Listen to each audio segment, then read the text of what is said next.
तनख्वाहदार तबके की काबिल टैक्स आमदन की हद 50,000 रुपए मुकर्रर। 1 लाख रुपए तनख्वाह पर 2.5% और 1 से 3 लाख रुपए तनख्वाह पर 12.5% टैक्स अदा करना होगा।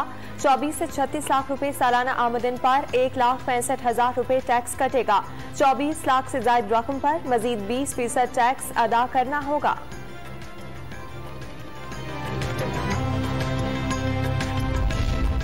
Brokers, builders, housing society developers, car dealers, restaurants और सिविलियंस को टैक्स नेट में लाने का फैसला।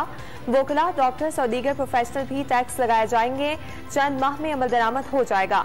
वजीर खजाना मिफ्ता इस्माइल का ट्वीट। 15 रोज से गरीब के खिलाफ गला घोंट बजट जारी है। अब सांस देने पर ही टैक्स लगना बाकी है। सरबराह अवामी तहरीक शेख रशीद की तनकीद, कहा गरीब का मसला महंगाई और शहबाज शरीफ का मरी हाईवे है।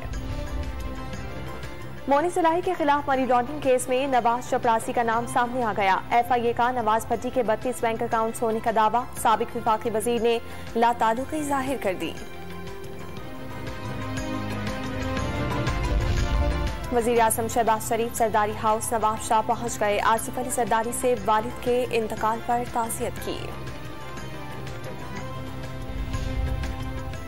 पंजाब में ज़िमनी इंतखाबात के लिए एतमाद में न लेने पर ANP नाराज। लाहौर के हल्के PP 158 में अपना उम्मीदवार मैदान में उतार दिया। दवाओं की कीमतों का तयन न करने का मुबैना स्कैंडल। FIA ने लाहौर में जैब के 4 अफसरों से तहकीकात का फैसला कर लिया। 27 जून को सवाल जवाब के लिए तलबी। और जमात इस्लामी ने रहीम यार खान से महंगाई के खिलाफ ट्रेन मार्च शुरू कर दिया। सिराजुल हक का हुकूमत को 72 घंटों में महंगाई खत्म करने का अल्टीमेटम।